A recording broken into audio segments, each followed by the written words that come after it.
నా తండ్రి అందరికంటే గొప్పవాడని చెప్పిన యేసుక్రీస్తు ప్రభు నామంలో అందరికీ వందనములు. ఇప్పుడు మనం చదువుకునే వాక్యం యోహాను 10:26-29 వరకు. అయితే మీరు నా గొర్రెల్లో చేరిన వారు కారు గనుక మీరు నమ్మరు. నా గొర్రెలు నా స్వరం విని నేను వాటిని ఎరుగుదును, అవి నన్ను వెంబడించును. నేను వాటికి నిత్యజీవం నిచ్చున్నాను గనుక అవి అన్నిటికీ నశింపవు. ఎవడును వాటిని నా చేతిలో నుండి అపహరింపడు.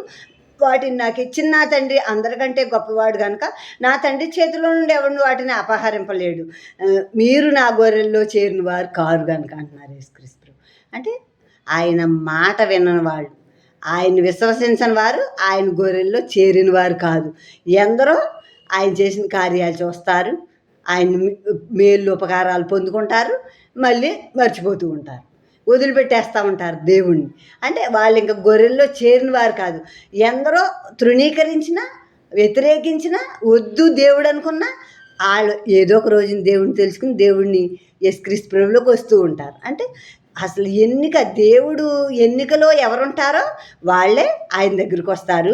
ఎన్నిక చేయబడిన వారు మాత్రం ఆయన గొర్రెల దొడ్లో ఆయన మందలో ఉంటారు. ఎన్నిక చేయబడని వారు ఆ గొర్రెల్లో చేరలేరు. కనుక ప్రతి దానికి తప్పు పడుతూ ఉంటారన్నమాట. కనుక వాళ్ళు తప్పు పడుతూ నువ్వు మెస్సయ్యావా క్రీస్తువా అని అడుగుతుంటే నేను చేస్తున్న క్రియలే నేను క్రీస్తునని మెస్సయ్యానని సాక్ష్యం ఇస్తాయి అని చెప్పి యేసుక్రీస్తు ప్రభు ముందు వచ్చిన వాటిలో చెప్పి నా గొర్రెల్లో చేరిన వారు కాదు, మీరు నమ్మట్లేదు కాబట్టి అని చెప్పారు యేసుక్రీస్తు ప్రభు. నా గొర్రెలు నా స్వరం, కాపరి స్వరం గొర్రెలు ఉంటాయి కదా, గొర్రెలు అలా ముందు కాపరి నడుపుతూ ఉంటే చక్కగా కాపరి వెంట నడుస్తూ ఉంటాయి అన్నమాట.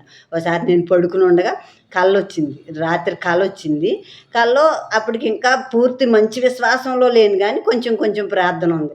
ఆ కళలో యేసుక్రీస్తు ప్రభు ముందు నడుస్తున్నారు, వెనకాల గొర్రెల మంద వెంబడిస్తుంది అన్నమాట. కనుక ఆ గొర్రెల్లో నన్ను కూడా చేరమని పిలిచారు.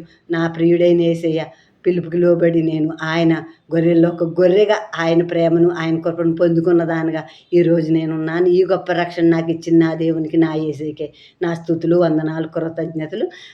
కనుక ఆయన నన్ను వెంబడిస్తాయి, నేను వాటిని ఎరుగుదును. యేసయ్య మనల్ని ఎరిగిన వారు, మనం యేసుక్రీస్తు ప్రభుని ఎరిగిన వారుగా ఉన్నాము, ఆయన్నే వెంబడిస్తున్నాము. అందుకే నేను వాటికి నిత్యజీవం ఇస్తున్నాను. నిత్యజీవం అట మరణం లేని జీవితం మనకిస్తానంటున్నారు యేసుక్రీస్తు ప్రభు. ఎంత భాగ్యం! మరణం అంటే ఎవరికైనా భయమే కదా, కానీ మరణమే లేని జీవితం మీకు ఇస్తానని యేసుక్రీస్తు ప్రభు వాగ్దానం చేశారు. వాటికి నేను నిత్యజీవం ఇస్తున్నాను. నా చేతిలో ఉండి ఎవడు వాటిని అపహరింపలేడు.